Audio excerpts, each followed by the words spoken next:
सलाम पाकिस्तान 24 न्यूज़ के साथ मैं हूं महानूर अरशद। मैं हूं ज़िशान बशीर। यूट्यूब पर बराह रास्त देखने के लिए सब्सक्राइब कीजिए youtube.com/24 News HD।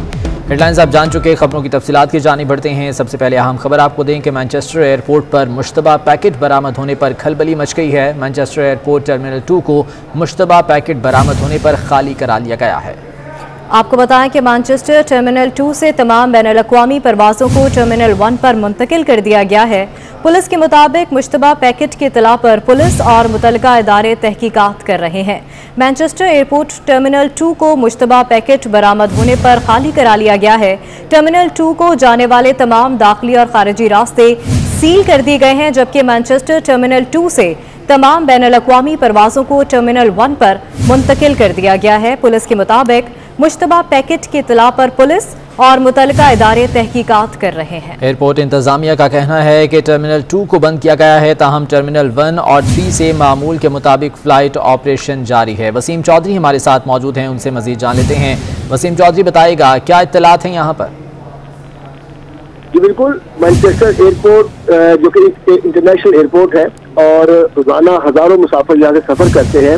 Manchester airport पर टर्मिनल 2 जिसको 1 बिलियन पाउंड की लागत से तैयार किया गया है और अभी मौसम गर्मा में ही उसका आगाज हुआ है। एयरपोर्ट टर्मिनल की ओपनिंग की गई है और जदीद वहाँ पर सिक्योरिटी टेक्नोलॉजी और स्कैनर लगाए गए हैं और उन्हीं स्कैनर्स के अंदर आज जब सिक्योरिटी स्कैनर से जो बैग्स वगैरह गुजरे थे, वहाँ से मुश्तबा पैकेट जो है उसकी बरामदगी हुई, जिसके बाद फौरी तौर पर जो वहाँ की इंतजामिया थी, इमरजेंसी सर्विसेज को इतला दी गई और उन्होंने वहाँ पर पहुँचते स्टाफ समेत जितने भी मुसाफिर थे, जितनी भी वहाँ पर फ्लाइट्स ऑपरेट हो रही थी, उनको फौरी तौर पर जो है वो कैंसिल किया गया और उसके बाद तमाम एयरपोर्ट को जो है वो टर्मिनल 2 को खाली करवा लिया गया।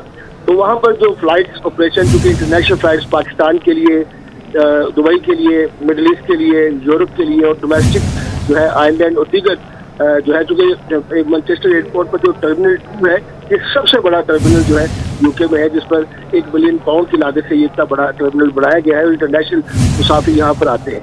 तो तमाम जो दाखिली और खारजी रास्ते थे वो बंद कर दिए गए। पुलिस, मुतल्लिका इदारे, पम्प डिस्पोजल स्क्वाड्स में जितनी भी इमरजेंसी सर्विसेज थी वो वहाँ पर पहुँची है। ठीक है, सर्च ऑपरेशन किया गया। बहुत शुक्रिया वसीम चौधरी अपडेट करने के लिए। बलोचिस्तान की बात करते हैं, जहां मीर जाम कमाल की हुकूमत रहेगी या नहीं, ये फैसला आज हो जाएगा। बलोचिस्तान असम्बली में तहरीक एतमाद आज पेश की जाएगी। हुकूमत और अपोजिशन दोनों ने अक्सरियत हासिल करने का दावा कर दिया है। क्या इस बार भी तब्दीली का आगाज बलोचिस्तान से होगा? वजीर आला बलोचिस्तान से नाराज और अपोजिशन अरकान का मुश्तरका इजलास कोयटा में हुआ, जिसमें 36 अरकान ने शिरकत की। इजलास में वजीर आला बलोचिस्तान के खिलाफ तहरीक अदम-ए-एतमाद लाने के लिए सलाह मशवरे किए गए। बलोचिस्तान असम्बली का इजलास तलब कर लिया गया, जिसमें जाम कमाल के खिलाफ तहरीक अदम-ए-एतमाद पेश होगी। मीर असद बलोच कहते हैं, हम माइनस जाम कमाल के लिए जिद्दोजहद कर रहे हैं। हम माइनस जाम पे कल भी बोल रहे थे, आज भी बोल रहे हैं, ये कल असम्बली में इंशाल्लाह बोलेंगे। यहाँ जाम साहब अपने को बचाने की खातिर इस्लामाबाद का उन्होंने पीर फकीरों का काफ़ी दौरा किया, कुछ नहीं हुआ। ज़हूर बुलेदी ने दावा किया कि बलूचिस्तान में हुकूमत का तवाज़ुन बिगड़ चुका है। हम 40 अरकान मुत्तहिद हैं और 65 के ऐवान में अक्सरियत अब हमारी है। वज़ीर आला बलूचिस्तान से अपील करते हैं कि वो मुस्ताफ़ी हो जाएं। हमारी टोटल स्ट्रेंथ जो है वो 40 है। 65 की असम्बली में 40 मेंबरान एक हुकूमत के खिलाफ खड़े हो गए हैं, तो हम आपके तवस्सुत से उनसे दोबारा गुजारिश करते हैं कि वो मेहरबानी करें, मुस्ताफ़ी हो जाएं। वज़ीर आला बलूचिस्तान के खिलाफ नाराज अरकान का घेरा तंग से तंग होता जा रहा है। जाम कमाल की तब्दीली में इन अरकान को किस हद तक कामयाबी हासिल होती है, इसका फैसला भी जल्द हो जाएगा। और नाजरीन, दमादम मस्त कलंदर की तैयारी। बढ़ती महंगाई के खिलाफ अपोजिशन आज से सड़कों पर निकलेगी। नून लीग ने रैलियों, जुलूसों और मुजाहरों का प्रोग्राम फाइनल कर लिया है। पीडीएम आज रावलपिंडी के लियाकत बाग में मुजाहरा करेगी, जबकि इस्लामाबाद में एहतजाज की हिकमत अमली तय करने के लिए इजलास भी बुलाया गया है। दूसरी तरफ पीपल्स पार्टी ने सेंट्रल एग्जीक्यूटिव कमेटी का इजलास बुलाने की प्लानिंग शुरू कर दी है। कुछ बात करते हैं महंगाई की। हुकूमत ने बिजली फिर महंगी करने की तैयारी कर ली। नेपरा को दी गई दरख्वास्त में निर्ख ₹2.65 फी यूनिट बढ़ाने पर जोर दिया गया है। मंजूरी हो गई तो बिजली सार्फिन 1 माह के लिए 20 अरब रुपए ज्यादा भरेंगे। इस्लामाबाद से अवैस कानी की रिपोर्ट देखिए। अवाम घबरा गए। कप्तान की पॉलिसियों से अवाम का भरोसा उठने लगा।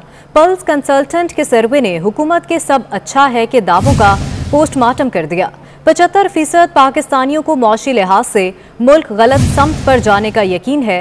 सिर्फ 7% अवाम ऐसे हैं जिन्हें वजीर आजम इमरान खान के मौशी मुश्किलात खत्म होने का बयान दुरुस्त लगता है। सर्वे में मुल्क का नंबर 1 मसला महंगाई करार दिया गया। उधर कर्ज प्रोग्राम के लिए पाकिस्तान और IMF के मुज़ाकरात जारी हैं। IMF ने बातचीत को दुरुस्त सिमत में गामजन करार दिया है। डायरेक्टर IMF जहाद आजोर ने प्रेस कॉन्फ्रेंस करते हुए कहा कि जायज़ा मुज़ाकरात पर पेशरफ्त हो रही है। कर्ज प्रोग्राम की शराइत का जायज़ा लिया जा रहा है। पाकिस्तान के हालिया इक़दामात पर गौर भी कर रहे हैं। कर्ज प्रोग्राम के लिए पाकिस्तान और IMF के दरमियान मुज़ाकरात का सिलसिला जारी है और IMF ने बातचीत को दुरुस्त सिमत में गामजन करार दिया है। डायरेक्टर IMF का ये कहना है कि जायज़ा मुज़ाकरात पर पेशरफ्त हो रही है और कर्ज प्रोग्राम की शराइत का जायज़ा भी ले रहे हैं। वज़ीर आज़म इमरान खान का कहना है कि पनामा केस में तरह तरह के झूठ बोले गए। अदालत में कतरी खत लाया गया। बरतानवी अदालत में कतरी खत आता तो उसी वक्त जेल में जाते। कैलिब्री फॉन्ट पर भी झूठ बोला गया। जब तक जिंदा हूं कानून की हुक्मरानी के लिए लड़ता रहूंगा। मैं पनामा केस में अब मैं आपको क्या बताऊं कि किस तरह के वहां झूठ बोले गए। कतरी खत आ गया। इंग्लैंड के अंदर अगर कतरी खत आ जाता तो उसी वक्त केस रुकना था और उसने जेल में डाल देना था उसको। फिर जी कैलिब्री फॉन्ट आ गई, उसके ऊपर कोई एक्शन नहीं लिया जाता। ये वहां का अदालती निजाम और यहां का जमीन आसमान का फर्क है। आपके पास मॉरल अथॉरिटी होनी चाहिए इंसाफ करने के लिए। बरतानिया की पार्लियामेंट्री डेमोक्रेसी चली नहीं है सिवाय बरतानिया के और एंग्लो सैक्सन मुल्क में। वहां कभी कोई तस्वर भी नहीं कर सकता कि जनाब वोट बिकेगा। वहां कोई छांगा मांगा जैसी और वो जो बंद करके या मरी में बंद करके भेड़ बकरियों की तरह कभी लोग नीलाम नहीं होते। सबको पता है सेनेट के अंदर इलेक्शन में पैसा चलता है। मैं फिर से आपको कहता हूं कि मैं जब तक जिंदा हूं इस मुल्क में इंसाफ और कानून की बालादस्ती की जंग में लड़ूंगा। जब तक ताकतवर कानून के नीचे नहीं आता, आप कभी भी ये ना सोचें कि नीचे सरकारी नौकर पटवारी और ये पैसे नहीं लेंगे। सूफिया जिनके बुजुर्ग जो हैं उनके बड़े बड़े उर्स होते हैं, इतने लोग आते हैं, शुभ धमाल होती है, सब होता है, डांस करते हैं लोग, खुशियां बनाते हैं, चर्च पीते हैं। और मरीम नवाज का भी वज़ीर आज़म इमरान खान के बयान पर रद्द-ए-अमल सामने आ गया। कहती हैं कोई इस जाली और खुदा के खौफ से आरी हुक्मरान को हज़रत उमर फारूक रज़ियल्लाहु तआला अन्हु का कौल याद कराए। उन्होंने कहा कि दरिया के किनारे कोई कुत्ता भी भूखा रह जाए तो जवाबदेह उमर होगा। उमर फारूक रज़ियल्लाहु तआला अन्हु ने अपने एक कुर्ते और चादर तक का हिसाब दिया और आप तोशा खाना हजम कर गए और ढिठाई से कहा नहीं दूंगा जवाब। मुसलमानों की तारीख में अरूज की बड़ी वजह मेरिट थी। जो भी जर्नैल अच्छा परफॉर्म करता था वो ऊपर आ जाता था। वज़ीर आज़म इमरान खान का इस्लामाबाद में कौमी रहमतुल लिल आलमीन सल्लल्लाहु अलैहि वसल्लम कॉन्फ्रेंस के इख्तितामी सेशन से खिताब। इस्लाम में ये जो पिछली तारीख है ये जो एकदम सारी दुनिया में छा गए, उसमें बहुत बड़ी वजह मेरिट थी। जो भी अच्छा परफॉर्म करता था, जो जनरल वो ऊपर आ जाता था। कोई किसी का ये राइट नहीं था कि हमें सिर्फ बड़ा ओहदा मिल रहा है। हजरत बिलाल एक गुलाम थे। हजरत बिलाल का ओहदा फाइनेंस मिनिस्टर बन चुके थे, 2 एक्सपीडिशंस लीड की थी। सलमान फारसी था, एकदम मुसलमान हुआ, उसमें सलाहियत थी, वो ऊपर चला गया। तो जो भी उनके उम्मत में ज्वाइन करता था, अगर उसके अंदर सलाहियत थी, वो ऊपर चला जाता था। और मौशी सूरत हाल की बात करें तो दरामदात ने करंट अकाउंट को बड़ा झटका दे दिया। माली साल की पहली छमाही में ही करंट अकाउंट खसारा रिकॉर्ड इजाफे से 3 अरब 43 करोड़ डॉलर्स हो गया। स्टेट बैंक के मुताबिक जुलाई से सितंबर तक दरामदात 64% बढ़ गईं और बरामदात में 35% इजाफा हुआ है। कराची से अशरफ खान की रिपोर्ट देखते हैं। पाकिस्तान की तारीख का सबसे बड़ा खसारा हमें मिला था। अब पिछले 10 महीने से जो हमारा करंट अकाउंट है वो सरप्लस पे है।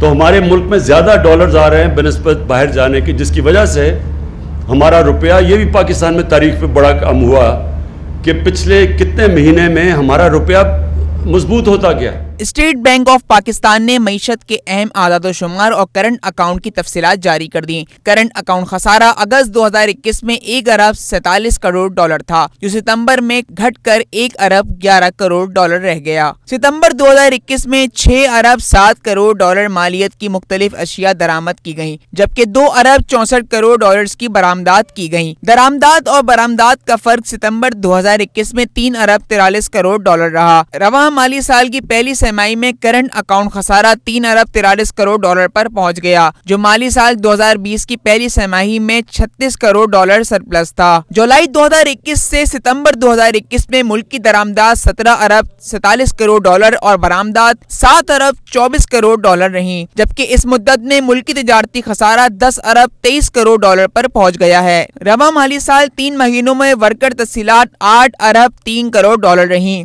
स्टेट बैंक का कहना है कि माशी सरगर्मियों में मजबूत बहाली देखी जा रही है। रवां माली साल पहली तिमाही में आलमी मार्केट में अशिया की कीमतों ने करंट अकाउंट खसारे को 3 अरब 43 करोड़ डॉलर की सतह पर पहुंचा दिया है।